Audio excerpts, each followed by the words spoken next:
Hey, coming up on today's podcast, we've got a few great subject matters to discuss. One that really reaches out to me because I feel so sorry for the dude. We got a guy that bought well, we're not going to tell you that right yet. I'm at a payphone. Right, yeah, bought something. Yeah.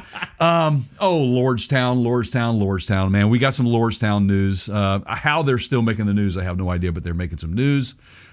Jeep is finally catching up with the Ford Bronco, it seems. We'll talk some about that. Apple wants to become your key. And guess what, guys? Phone wallet. Phone wallet keys. Phone wallet. Yeah. Phone. Phone wallet. Phone. And Ducati's got some big news, and we're going to talk about all that coming up right after this.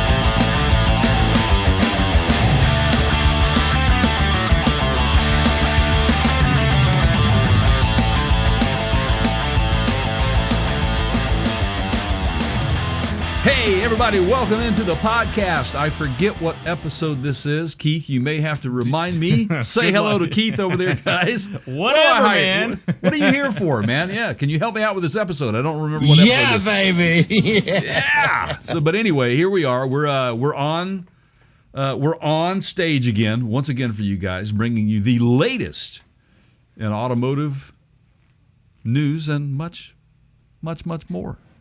Whew. How you doing, pal? I'm good. How are you? I'm fantastic, man. I've been, as we were saying before we came on air, I've been consumed with some law and crime stuff going on. I've been listening to some weird podcasts, getting deep into the subject matters, and I've found myself questioning myself all the time. It's weird, man. I don't get it. It's like I'm cross-examining myself, man. It's so weird. Another you ever day, get that? another true crime podcast, right? Right, man. Yeah. It's like, what I'm really trying to do is hone my skills of investigating things for our audience, man. Have you seen all the, not just for the one that you're listening to, but this has been going on for years, the internet sleuthing, where people will come up with these fascinating, theories, and they'll analyze details, and, I mean, it's interesting. There's forums and chat threads and Reddit pages, just full subreddits. Sorry. Yeah, which by the way, I just recently downloaded Reddit, and because I've been trying to stay away from that sort of stuff, man. But it's kind of necessary anymore, isn't it? Yeah. Don't you think? Yeah. I mean, you kind of have to. You have to go there. Well, so have you noticed, Jay? And this is by design, I'm sure. If you've done any Google searching lately, so for example, I was trying to figure something out. Okay. So Sideshot's got an aquarium, fish aquarium for his birthday. yeah, He's got some fish, and we're having it's real sciencey, like nitrates and nitrites and ammonia and all this stuff. And I was Googling if this one particular chemical that we're adding to the water to stabilize it and remove the chlorine can be harmful to the bacteria which digest the nitrites and all that. Anyway, crazy. Reddit. Huge discussion about it on Reddit. And so a lot of times now my Google searches return takes me right to Reddit. The first or second result is a Reddit thread. That is absolutely 100% why I went ahead and went there, because there were things in discussion that otherwise you couldn't see it. So I took the plunge and got into it, and I find some interesting conversations going on, obviously, and it is one of those adult platforms for sure. You have to be very careful because people do get kind of down and dirty with it, so be careful. Yeah. Well, unless that's your thing, and then Right. Well, true. Yeah. Yeah, baby. Right. Yeah, baby. Anyway, that's kind of weird. But totally not my thing. Really? Because it says on the packaging, it's your thing. Oh, right. Yes. Ooh. Wow. $1 million worth of sex, drugs, and rock and roll. No, I'm sorry, man. Anyway, I'm getting a little crazy here. Speaking of rock and roll. You know of a band named Extreme? Yeah. Do you know who Nuno Betancourt is? I only know Gary Sharon. Okay, well, Gary Sharon, well, for a lot of reasons, because he was like Van Halen 3, right? He was like the lead vocalist after. I mean, it's like the one album thing. But Nuno Yeah. Betancourt is the lead guitar player from their band Extreme, okay. which he is basically a huge fan of Ed's. Okay. And I highly recommend. They just released a new single. Oh, really? Off their latest album called Six. I would highly recommend anybody who is a Eddie Van Halen fan to go listen to that, because Nuno specifically in an interview speaks to that, wanting to carry the torch on. It's more guitar driven. So being the hero to him that Eddie was to Nuno, he wanted to carry that torch and continue those great guitar. What you're licks. saying there is Nuno's more than words? Absolutely. Oof. Man, Okay. oh man. I'll check it out. Yeah, seriously, you should. I like it. It's pretty good. Star Trek. What do we need to pick back up on that subject? I mean, we've been kind of talking about it in the intros. I got started on Strange New Worlds. I'm really happy about this. I'm caught up. I'm finally ahead of you now because I'm Strange New Worlds current. And you should be. Are you into episode 3 of Picard now? Or whatever? Don't spoil it for people that are. Yeah, but Right. wow. Picard. Wow. Right. So interesting. Nothing new in that universe. They've always had a relationship with current events in pop culture and trends and where they think things are headed and all of that. And the amount of AI references and utilization and I mean, there's just no end to how much of the storyline all these Star Trek shows are using AI as a tool, as a character, as a storytelling tool, right? Right. And it's really interesting. And I guess can I go ahead and let the cat out of the bag? You can. That's exactly where I wanted you to go with this. Absolutely, my friend. So Jay and I have started. For now, it's a second podcast. It may turn into other things also. Could, yeah. But we've taken what we've learned. This is not uncommon in the creator world, where you get creators that take their experiences and they start something else based on those, because you have knowledge already on how to fast track that. So we have a new podcast. Everybody go check it out on your favorite podcast platform. We haven't released, so the challenging part here is by the time this episode comes out, that should be out. We hope so. That's our goal.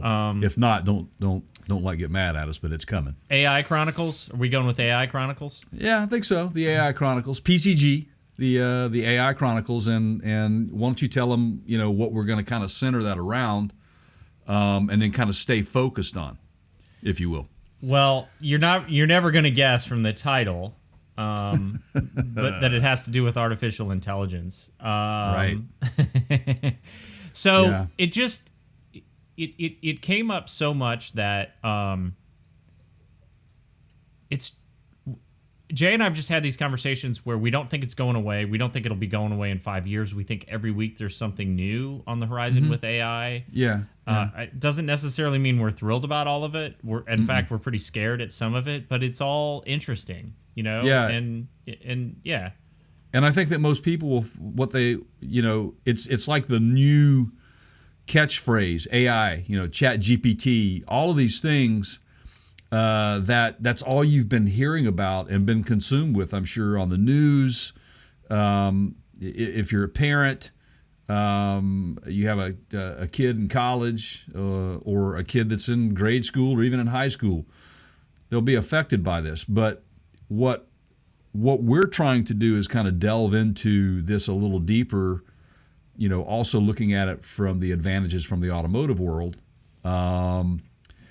But to make you realize that what you may not know is that we've been testing AI now for quite some time, and all of the data that they've been collecting is now really kind of starting. I was just playing with AI in your headphones 10 seconds ago.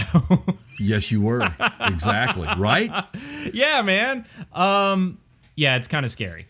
It is very scary. So anyway, join us on that alternate podcast, which we're going to call it, like we said, the AI Chronicles. It will also be available on many of the same platforms that this particular podcast is on. We're going to continue to talk about automotive. We're going to continue to talk about that on this podcast, but we're also going to be bringing in some AI to the automotive world and beyond the automotive world on the PCG AI Chronicles. So get ready. Still doing this one, still doing the counter show. Yeah. Burning the candle. Not, man. yeah, insanity.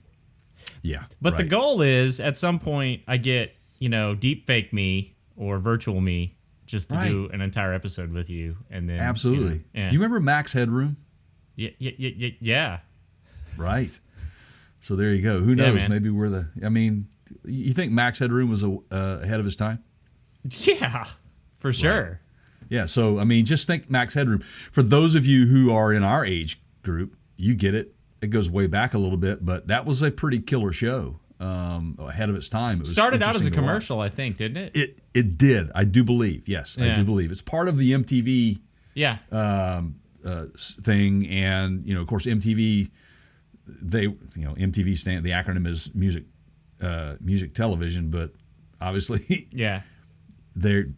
you're hard pressed to find music on them anymore. But anyway, they went the way of Max Headroom, which was fun to watch. And as we know from that documentary, the Back to the Future trilogy documentary series. Yeah.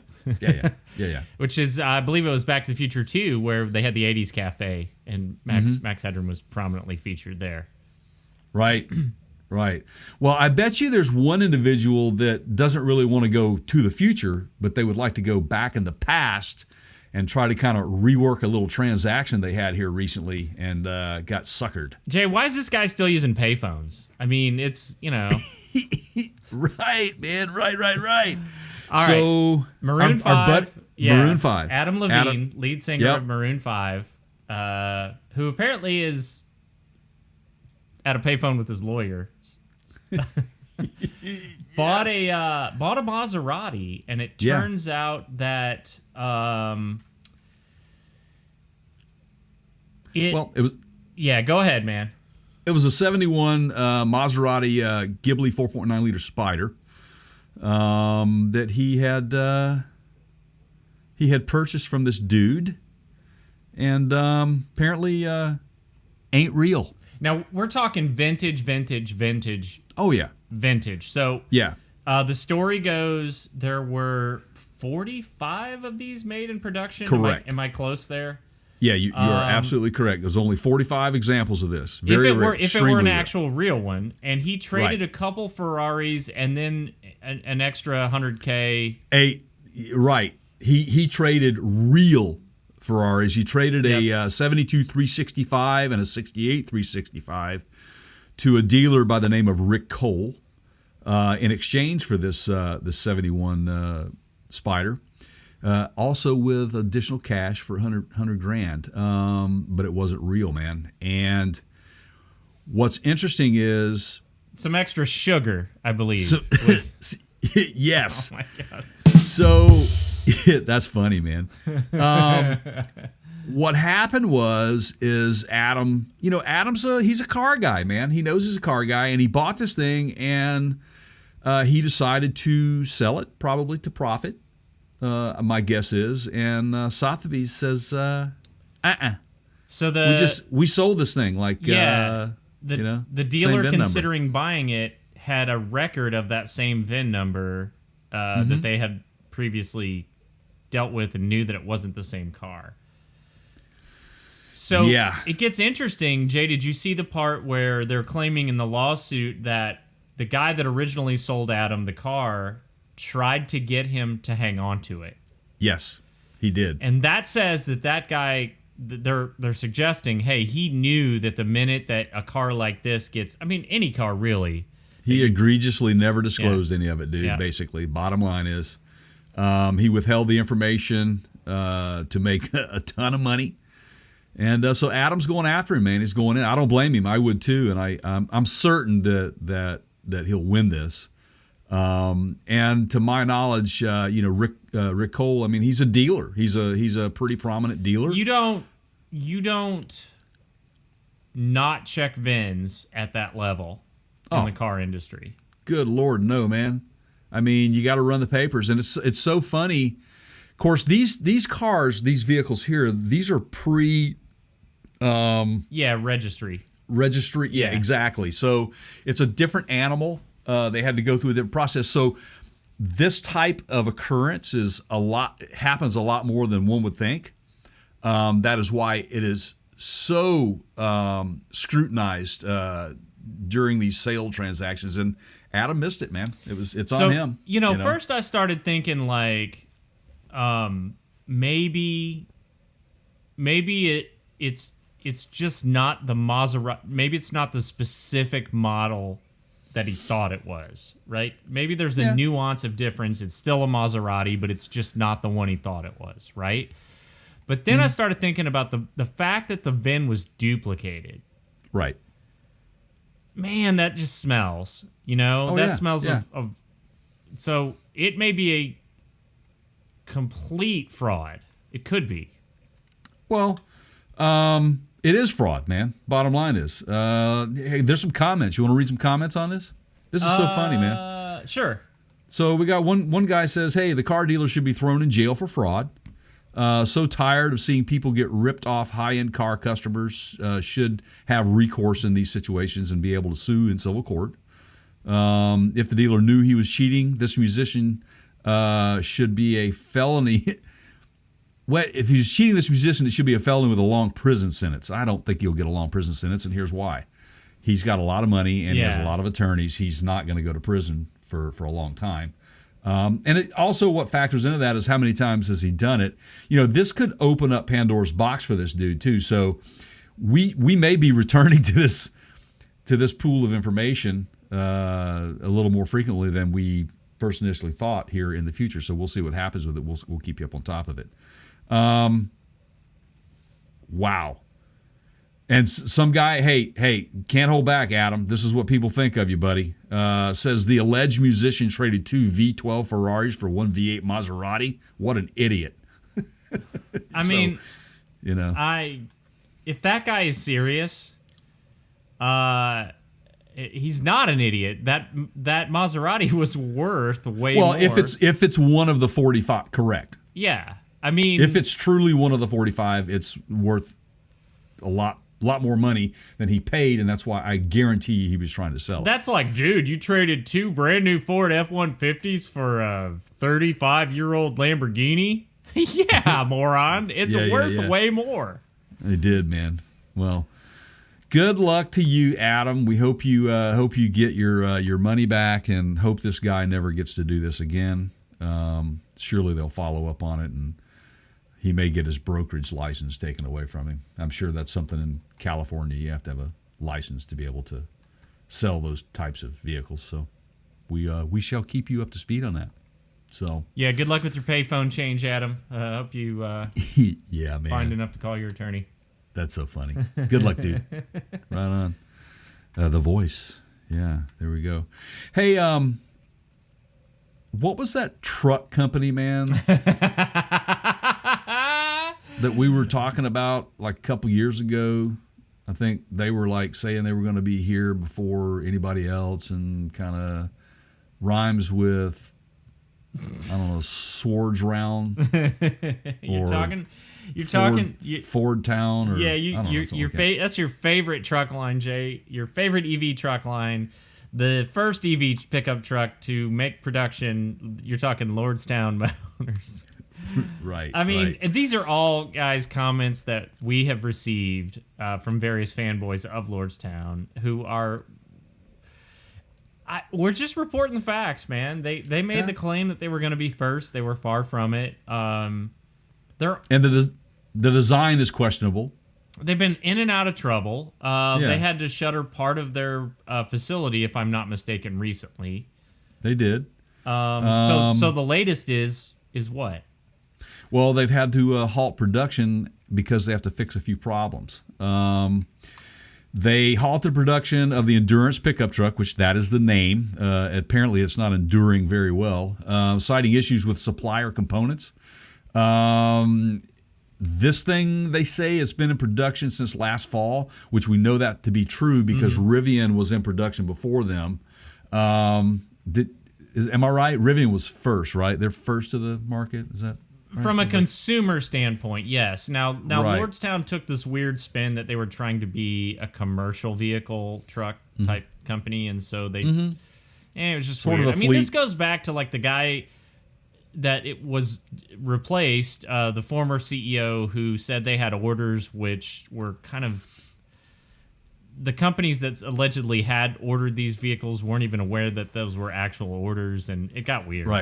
Right. You know, for me, it's not a big news story at all, other than the fact that it's where's Bert? Bert in here somewhere? I hate to say I told you so.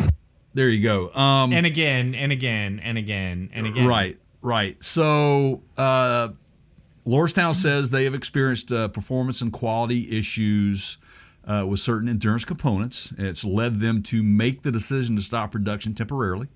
The company's response to the performance and quality issues, which they are not specifying in detail at the moment, it also affects completed trucks that are awaiting delivery to customers. Now, here's why this is not really that big of a deal for Lordstown.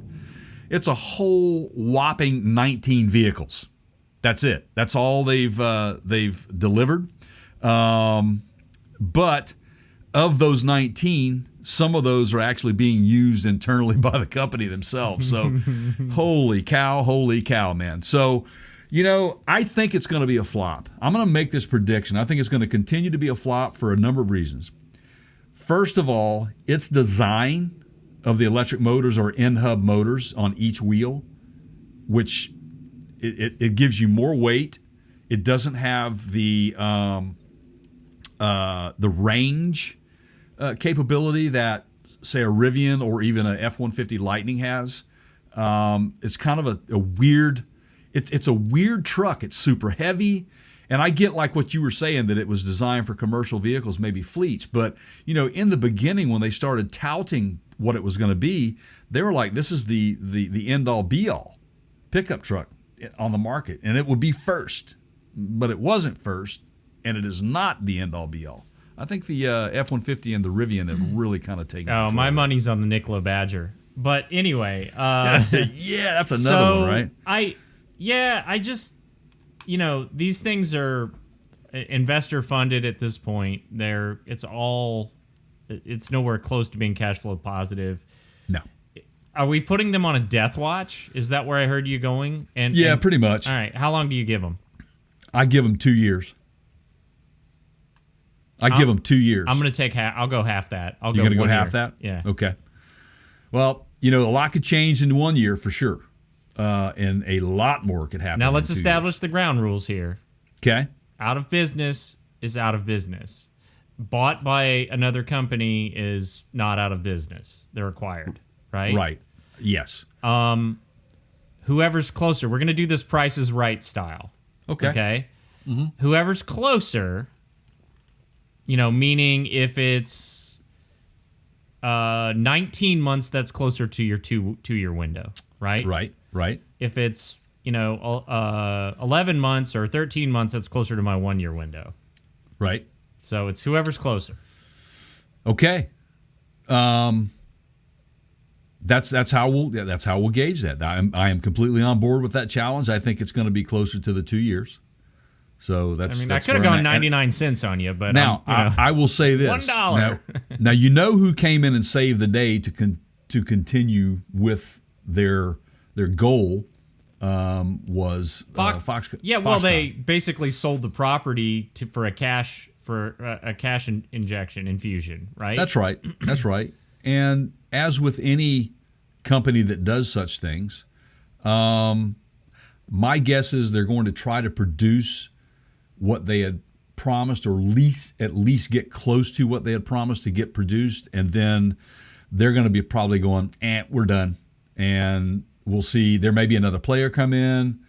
Who knows what will happen? But I don't expect that these guys will be able to continue at how they're going, especially with some of the supplier issues. They've got internal design issues. Right. Their design team is trying to keep things together, but they're not having very much success. Plus, this thing is the price of this thing. It's close to $70,000. And with that, you can get a Rivian, you can get an F-150 Lightning, which are on the road having minimal problems. They're having some problems. I think Rivian's got a recall that's coming out, for minor things. But go look at the volume that they put out on the road too. So that's going to affect them as well. So, but how do they handle it is what Keith and I always like to say. How well do they handle it? But when you're only talking 19 trucks, and some of those are internal vehicles. Well, and man, I mean, where has all this time gone? Like they're making trucks. It's taken them 2 years. 2 years. When they started production, right? It was a couple years back, at 18 months at least, and they've cranked out less than 20 trucks. Yeah, which, by the way, you can go check those videos out on our YouTube channel where we talked about Lordstown on many occasions. Go to youtube.com/Parts County Gurus, and you can get there. That's less than a truck every 2 months. Who's building these things, right? Right. Well, Is there no assembly line? What is going on? No, there's some elves in there, man. Okay. It's Lordstown, Lord of the Rings. Okay. All right. There's elves. There's all kind of weird caped people. I can see the inspector guy now, the quality control inspector at the end of the assembly line. You shall not pass. Right. Send it back. Right. Bring out your dead. Bring out your dead. Yes, we just went medieval on you guys. Sorry about that, man. That's fun. So good luck to you, Lordstown. Again, Keith and I have stated plainly to you people out there who are fans of the Lordstown Endurance that we are not against them. They're against themselves. So there you have it. Whew. Jeep. I didn't say Jeet, Jeet. I said Jeep as in Jeep. Jeep be following, man. Who they following, Keith? Everybody. Yeah. And yeah. We're gonna probably make some enemies on this one, but I will stick to the facts with some mild color. Yeah. So what's happening in Jeep Hey world, everybody, man? Jeep's gonna add some weatherproof seats and washout floors in 2023. Oh my goodness gracious, as a package deal, and they're gonna overcharge you for it too. So you're gonna be able to have all weather interior, meaning you can hose it out, you can wash it out. Right. Now. Not all models. Not Yeah. all models, by Right. the way. It's Wrangler only, I think. Yeah, Jeep Wrangler, right? Yeah. Yep. So more of the off-road crowd for sure. Overland. Yep. Okay. For sure. Well, this is innovative. Yeah. Nobody's ever done this before, have they, Jay? Well, here's what's funny about it is that, like, this is something new. I mean, Ford made it just a common part of their packages, right? In the Bronco. Because it's an off-roading vehicle that the doors will come off and stuff's going to get in there, and you might want to hose her down, right? What's funny about this is a lot of the old Jeeps, if you just kind of remove the carpet, you could pull the carpet out and they had plugs in them. And people you could did wash them that, out. and that is true. But the seats Right. were not as weather resistant.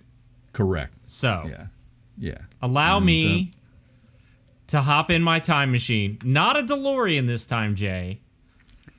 A 2014 FJ Cruiser. Oh yeah. That's by Toyota. Ask me what it had in it. What did it have in it, sir? Washout flooring. One of the key features, sir. All weather seats and washout right? flooring. And it didn't even have a removable top.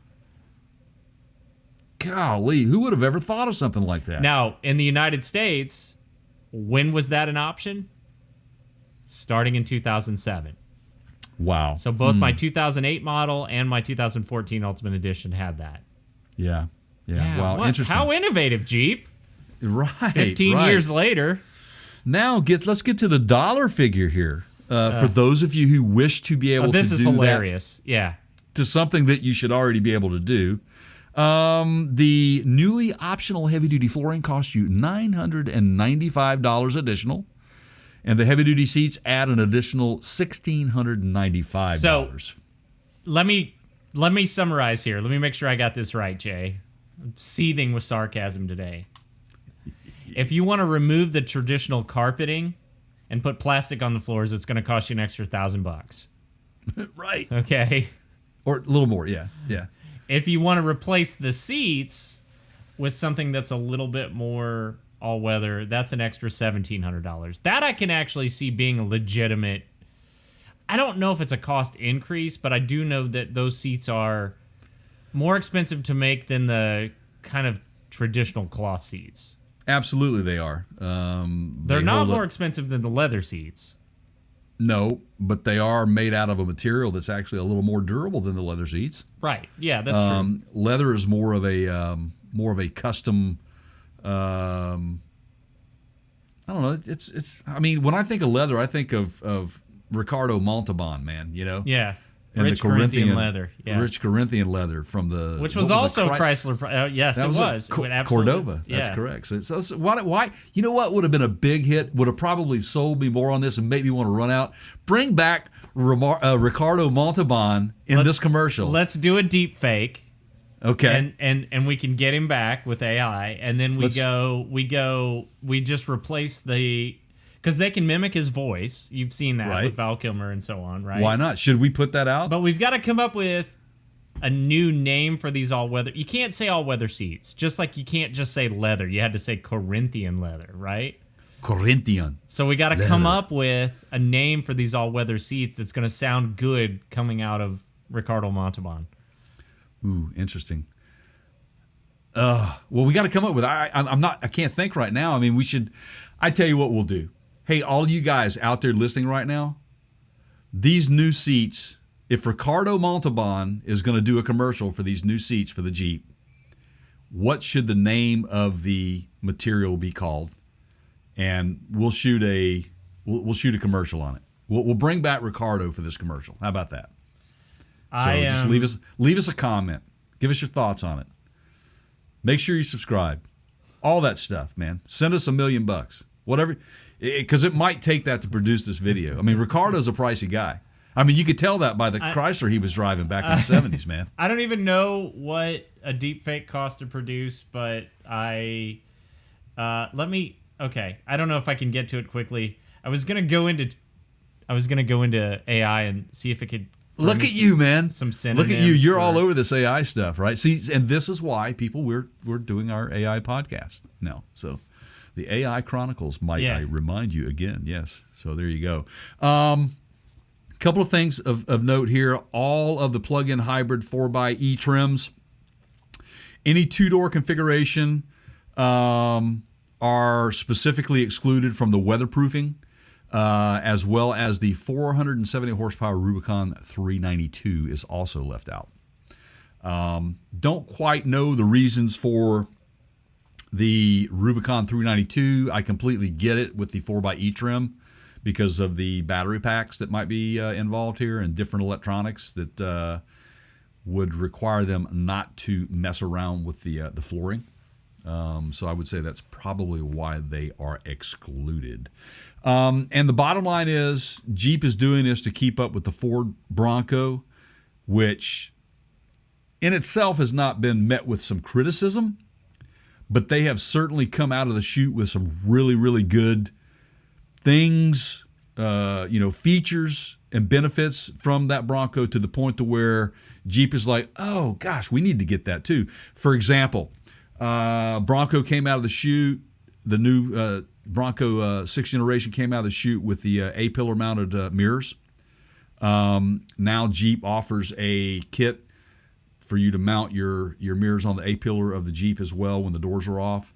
And then, of course, now this with the flooring and the weatherproof seat. So there you go. Ford leading the charge there to bring their fans from Jeep over to Ford, and Jeep's trying to win some back, I guess. Wouldn't you say? Yeah. Whatever it takes in all weather conditions. Yeah.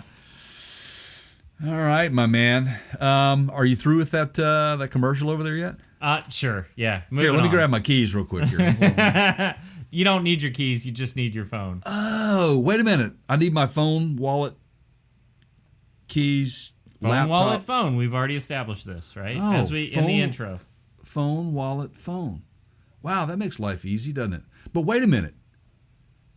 If Apple has wallet for the phone, then all you need is your phone. What are we talking about, Keith? What are we talking about? Bring us in, buddy. All right. So innovative. innovate or go home, as Jay likes to say. And the thing that I have such a love-hate relationship with Apple. It's like when they get it right, it's really, really good.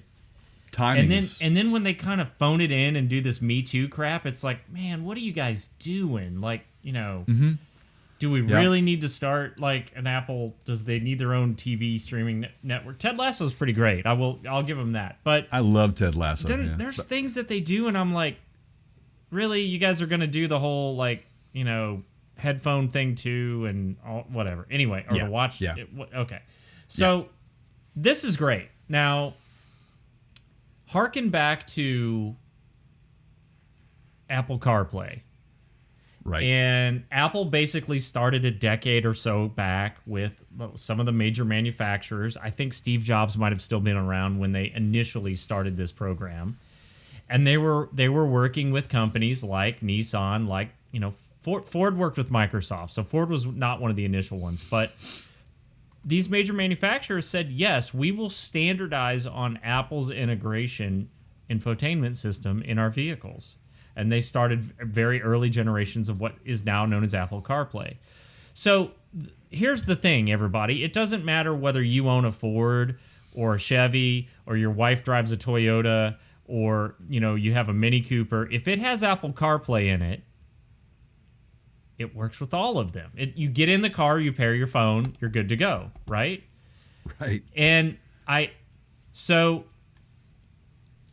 it's a great idea. It's basically, look, if nobody else is going to standardize, and the automotive industry has been known for not, especially as technology is concerned, they don't create, right? They tend to not be the ones to invent things. They Correct. rely on other technology firms like Delphi in GM's case and so on for stereo systems. So Apple has come out and said, hey, we're working on an app. You can have it on your phone or your watch or whatever, and it's going to be your digital car key. So it's kind of like Tesla's doing, right? Right. Mm-hmm. It's kind of like Hilton and Marriott do with your hotel keys. Right. And they're going to basically let you authenticate, whatever that means, that you are the actual owner. Yep. And then you'll be able to unlock your car with Apple's Car Key app. In some cases, you might be able to start it. So it's basically integrated into your Apple Wallet, just like some of your credit cards. And the test pilot right now is working with BMW, Kia, and Genesis, which is part of Kia. Right. And the automotive manufacturers can license it, and then you have access to it. And they will, because peer pressure will lead them to do it. Right, and now it's in a beta form, right? It's what they call the car key test. Right. And it's limited usage. Obviously, it has to be for MFI licensees only, which MFI stands for what, Keith, for anybody out there who doesn't man, it's been so long, I don't remember. Made for iOS is basically so it's an Apple. Thanks, it's an Jay. Apple. Yeah, it's an Apple thing. Look at me. Made for iPhone, isn't it? Made for it used to be made for iPhone. You're right. Right. Yeah. Now it's acronym for made for iOS. which is good because, as Keith and I have talked about this before, you're probably thinking, well, how can that be secure? Well, Apple has put a lot of security into their, they don't let anyone get on board with their apps. It has to be pretty secure, and they're trying to keep the best interests of their consumer in mind when they offer these apps to them. So this is pretty key. And the other thing is like, well, I've got a key fob. Why would I need that? Well, key fobs can be hacked. Also. Or, like I did last night, you just need to run out to your wife's car or your car, and you don't want to grab the keys, but you got Right. your phone sitting right in front of you. Or you're outside, and you need to get something out of the car, and the keys are in the house Right. or what. I mean, there's a million scenarios here. Now, for those of you security conscious that say, well, yes, but what if my phone gets stolen? Well, hopefully, in 2023, we're all using multi-factor authentication, and you can be assured Apple will introduce some level of that in this app. We don't know yet what. But if you have a lock on your phone, that's layer one, if you will, where you've got to unlock the phone itself before you can get to that app. And then Right. There may also be a level of biometric authentication in the app itself. Like And you mean face recognition, Whatever, yeah. fingerprint, Yep. whatever. Yeah, absolutely. And I foresee that happening with something so critical. Same way with Wallet, or Apple Pay. It's very similar to that. So I'm sure in the beginning of this, it'll be met with some scrutiny. Of course, anything is. But as this plays out, it's Apple standardizing something that's for consumers out there, and I think it's a no-brainer for them to do it. If somebody's going to do it and pull it off, it could be Apple, right? And I don't know the statistics on this, Keith, so you may have to, school me on this. But how big of a piece of the market does the iPhone have over, say, Samsung and all these other? So, it's been changing yearly. And would you like to know in the world or in the United States? I would say, let's go world, and here's why that's important. Because this will be marketed in other markets other than the U.S. North America market as well. Yeah, that's true. That's true. I mean, so I would think that the world would be most important. What does Apple gain by having such a feature? Let's sell some more watches. Let's sell some more iPads. Let's sell some more phones. I mean, already here we are, the 1st of March, and I'm hearing rumors already of the new 15 Pro Max is going to be Air. out. Extreme. No, the 15 Pro Max Air Extreme. Is that what it's called? No. Oh, see, it wouldn't surprise me, All right. man. I mean, how many more labels can we put on them? So But it's there are, if you go worldwide. Now, I asked you this because in the United States, it's quite a bit different in terms of market share. There's tell us both. Yeah, Go ahead. 1.74 billion iPhone users in the world, and this is Okay. current 2023. Almost, 1.75 billion. One with and a B. 3/4 of a billion, almost Yeah. 2 billion. All right. Yeah. Global market share. So Yeah. this is not how many people in the world. This is of the total number of the people in the world that have smartphones. Right. Not a StarTAC Elite from 1999. Right. Smartphones. Okay. Smartphones. Yep. Yes. 27.6% are Apple products. That's significant. Yep. That is a significant piece of the market, man. And that is globally. That is Right? worldwide. Yes. That is globally. Okay. Wow. I wonder. So, do you have the U.S. Data there by chance? I will in a second. I had it and then I accidentally closed it. It's actually less. I'm surprised at this. It's 24.1%. Wow. Well, that if just I'm- goes to show you I'm how seeing this right. competitive the U.S. market can be, the North American market can be. No, actually, I'm still looking at global numbers. I'm sorry. Are sorry. you? Yeah, Are you? it's really hard to find the U.S. specific information. Sorry. Right. Yeah, I get it. But the bottom line, the point that we're trying to make to you guys out there with this, and It's 50%. See that even. I was thinking it would be higher, but I wouldn't have been surprised because of how competitive the U.S. market is. Yeah, I knew it was going to be what I mean? higher than the worldwide number. I knew that. Yeah. Yeah. Okay. And that's huge for Apple. Yeah. And that makes sense. Absolutely. God, I can't imagine Asia. Don't go there. I mean, I'm sure Asia's like pretty crazy. But this is a big deal for Apple. You think about the number of smartphones out there, or iPhones, I should say, their product, and watches. And this is not even including watches, right? Yeah, no You're wearables, no tablets. Right. Just This is just the phone. smartphones. Yep. Right. And so what works with that is, all of those devices, which was Steve Jobs' vision, was to have this ecosystem of all Apple devices that work together, which is one of the reasons why I love Apple so much, is because of the ease of use through that whole ecosystem. I love it. My wife and I we love it, man. I'm definitely putting this in the getting it right category. The key app, the car key app. Yeah, I mean, from a standpoint of answering a need in the market, but also this is a big deal for Apple too as a whole, because they've gone out there and they've done this. So we'll keep you guys posted on how well this progresses. You're going to start seeing marketing specifically to this, pointing the finger at, will work with, guarantee you, we've got this technology on this car that'll be a seller for people. So just wait and see. And this will be a really, really, really big deal in a year. I'm going to let you go first. Okay. It doesn't have to be limited to these three that were mentioned as being on board in the beta program, the three auto manufacturers. It could be anybody. Mm-hmm. Who do you think? So the first ad that we see, you or I, right, for this product in a car manufacturer's ad campaign, could be like a screenshot of the phone, could be mention of it directly in the commercial, call out, whatever.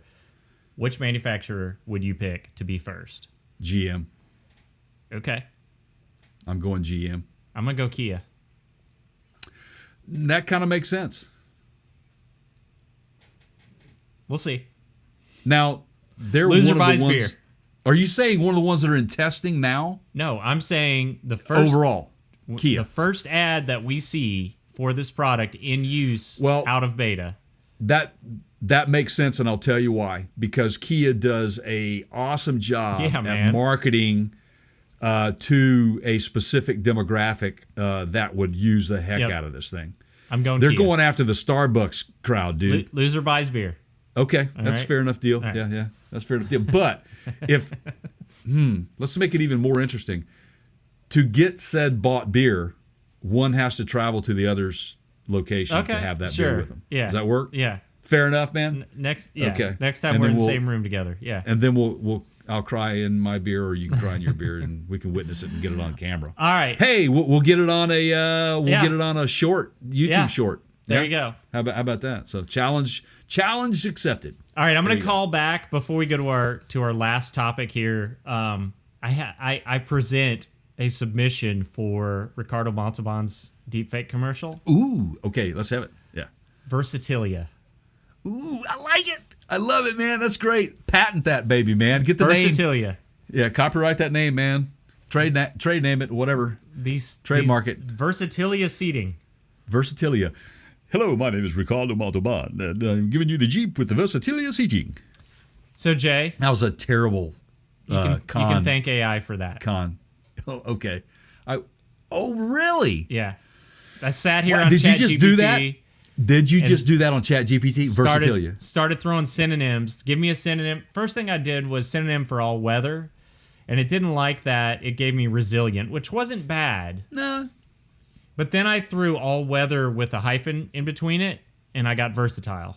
Right. So it takes You're taking You got it. versatile, Garbage and in, garbage out. You got to be garbage in, specific. garbage out. Right. Which, by the way, guys, if you want to know how this AI stuff works, the Chat GPT, you got to go on over to our new podcast. It's called the PCG AI Chronicles that we are just starting up. First episode will be out hopefully about the same time as this one. So flip on over to the other channel and check that out.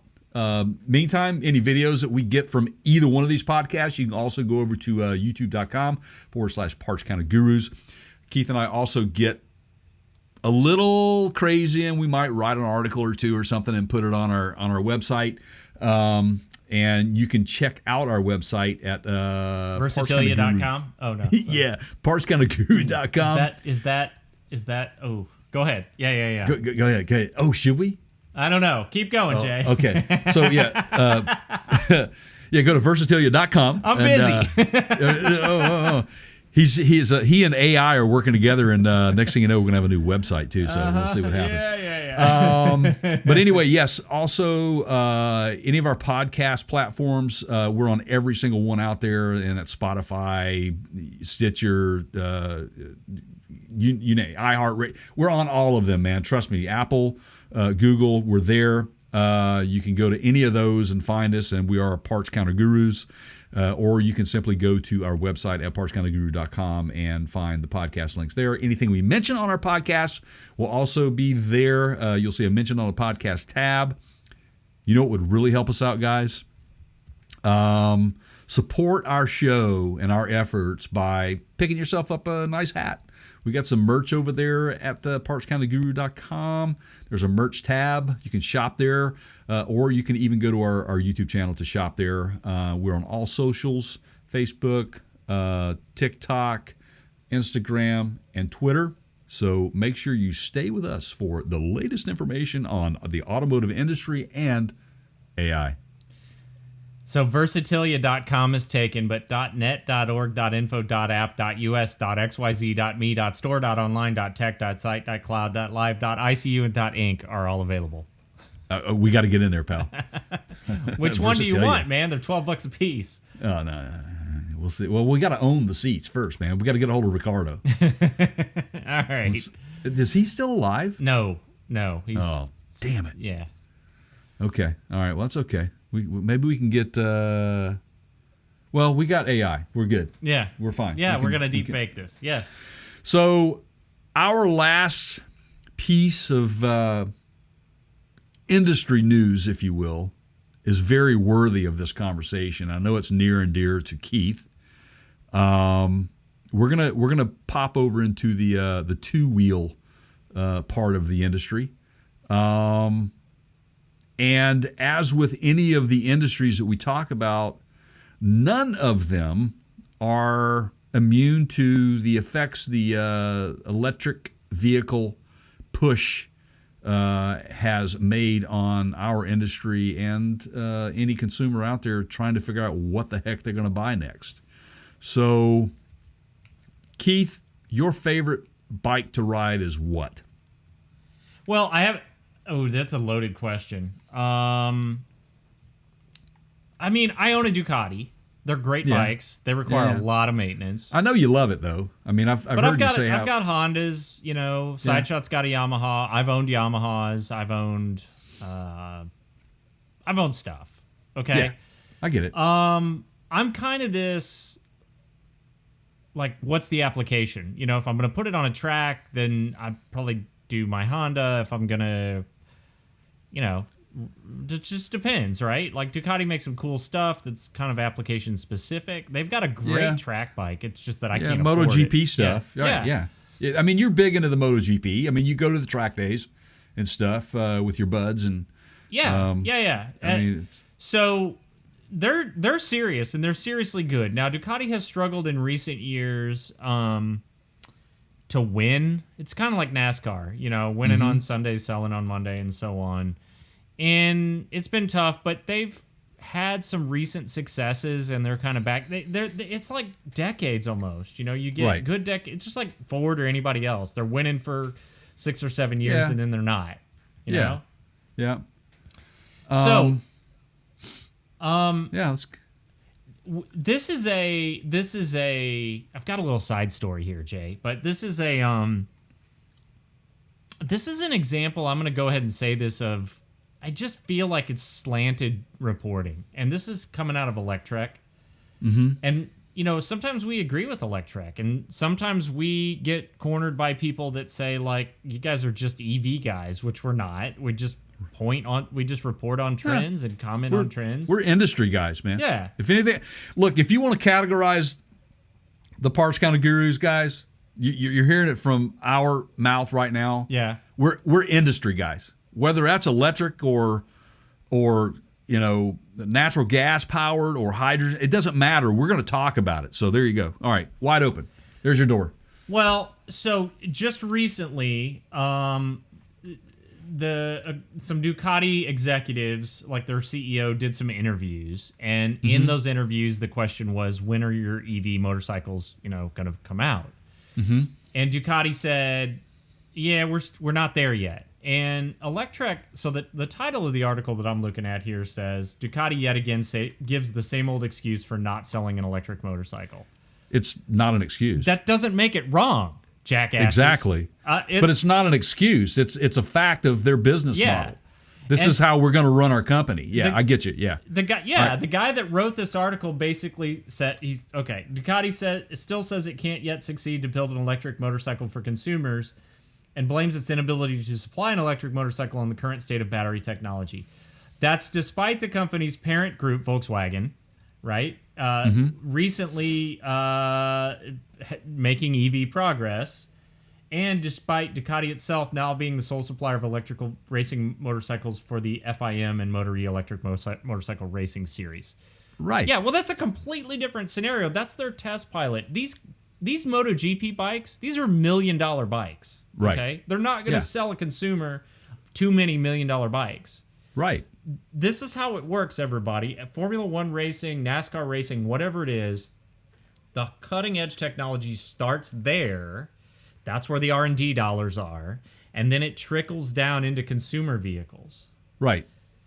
Absolutely. If that bike costs $150,000 to produce, they're not going to sell a whole lot of them. Right. And this guy from Electrek's just trying to bully Ducati into like making electric bikes. Right. I mean, they're unlike Harley Davidson, who has just recently come out and said we're going EV by 2035. And we said in a recent podcast, Keith and I talked about that move, which we understand the demographic that they're going for, but that's still not Harley Davidson making it today. They're not. They had the Live Wire that came out. That was a huge success. Right. It's a cool bike, but let's face it, the range. It's a 30-year plan, man. Right. It's a 30-year plan. And so here's the thing: when you're a rider of one of these just awesome bikes, Ducati, MotoGP type bike, right? There's factors in there, man. First of all, center of gravity, the handling period, its range in a race environment, and its weight. Mm-hmm. The weight has a huge factor on its range and handling. Okay? All of that plays into that. It ties into that. And so if the CEO is saying, well, the battery technology is not quite there yet for us, and that's why we're not going to go there, I kind of have to buy that because, honestly, a lot of the auto manufacturers are waiting for the battery technology to kind of catch up with itself to make these vehicles more efficient and longer ranges. Yeah.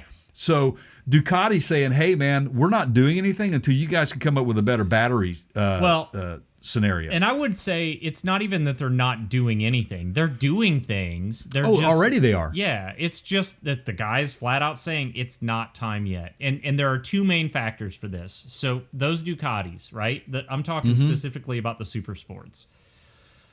There is a crowd of BMW is another one, like the BMW 1000 Super Sport is a pricey bike that if you're going to replace that with an electric version, you better be able to live up to the same the performance standards, right? Absolutely. Agreed. And so you have a situation where Ducati's looking at this and they're going, we don't have the range problem solved yet. Mm-hmm. You can't take this thing out for very long without having to plug it in. and the performance isn't there yet. And I would assume that means I can't do 30 laps on a track on this thing without that battery overheating or needing a break, or something is not going to work as it should versus a gasoline engine. And trust me, they have the data to back that up. So, there's companies like Zero that makes electric bikes that have been doing it for a while, and Zero's even sponsored a racing series. About a decade ago, Jay, at Laguna Seca, I had a... there was an electric... It's been going on that long. There was an electric racing series for bikes. And I was at the races, and it was kind of funny because the bikes are completely silent, and the racers would go by, and all the fans are making like motorcycle noises, right? Like with the right.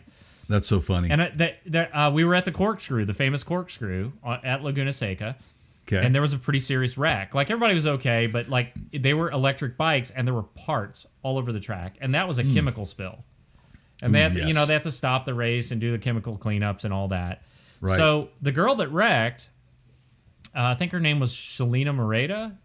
She's a racer. She's done CoverGirl commercials. She was sponsored by CoverGirl for a while. I actually had the privilege of photographing her, not in a Barry White kind of creepy way, but like professionally, and got some. Still, I think I kept some of them. But I remember that. Yeah, that's her. So she was doing an electric bike series.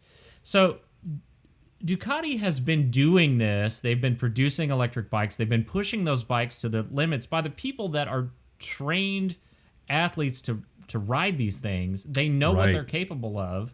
This guy's... what's your hurry, dude? Like, dude that wrote this article, what's your hurry? Right. Are you pissed that the 85 miles per gallon the bike already gets isn't good enough? I'm sorry, it's 55. Like, seriously, what's your hurry? They're practically zero emissions anyway. Those bikes are pretty clean. Right. And that is a really, really good argument for that. What is the hurry? What? Yeah. Why? Yeah, absolutely. Here's something, too, that I found interesting, because we talked about this in the past. The company also said that the likelihood of them going all electric is pretty slim for now. In fact, they're probably going to be using synthetic fuels to reduce emissions and help that along. And we had already talked. We had a video over on youtube.com/Parts Counter Gurus, which was about the volcano fuel. Remember that? Remember that's an alternative fuel? Yeah, that was Koenigsegg, right? Koenigsegg, right. And now, again, it's the whole thing to being carbon neutral, and that was where that was coming from. But there are testing on synthetic fuels out there, and that's a bigger... I think synthetic fuels are going to be playing a bigger role in our future than EVs in the near future than I think people think. I really, really do. Hey, should I invite this guy to come on our podcast that wrote this article? What's he got to lose? Debate me. What's he got to lose? Right? Why not? His point? His job? If I dunk on him? Well, no, because this is the greatest show on earth, man. I mean, if anything, it might propel his... That's true. Should I do it? Should I leave him a comment?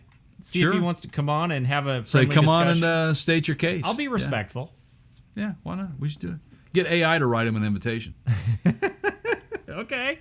Yeah. All right. We'll see what happens. So, wow, man. So, way to go, Ducati, for sticking to who you are and understanding the landscape before you just jump in like some of these other manufacturers have done, and that are starting to kind of walk back some of their promises, because, again, we don't have a crystal ball, or maybe we do have a crystal ball, Keith. Maybe we do have a crystal ball, and I see in my crystal ball that a lot more walking back is going to be happening. Jay, it says Gurus in the title. I know. You don't want to give it all away, man. So anyway, you can buy a crystal ball through our website. Just click on the Amazon link and go shop to your heart's content. That'll help the show out if you want to go buy a crystal ball. Just go to partscounterguru.com. You can get those on any YouTube video. Click on the Amazon link. So right there. So anyway, that's a wrap for the day. Gosh, it's good to be back, my friend. For those of you out there who've been fans for a long time, we're working behind the scenes, doing a few different things, and not putting out an audio podcast every week for the last couple of months has been good for Keith and I to get back and get our creative juices flowing and allow us to kind of expand a little bit and make your whole experience worth your while. It definitely is the opposite of what it seems. It might seem on the surface like we're not doing anything, and we haven't been doing anything. We've been doing so much more. Right. It's just sort of lining all that up and getting it ready. And there's all these conversations happening in the background with brand partners and brands, and we've done some motorcycle stuff recently. The last episode, I think we had a motorcycle that was Modus did a sponsor for us, and yep. So there are things happening, everybody, and thank you for sticking with us throughout this. It's just been the best. It's been a fun ride. It has been. No pun intended.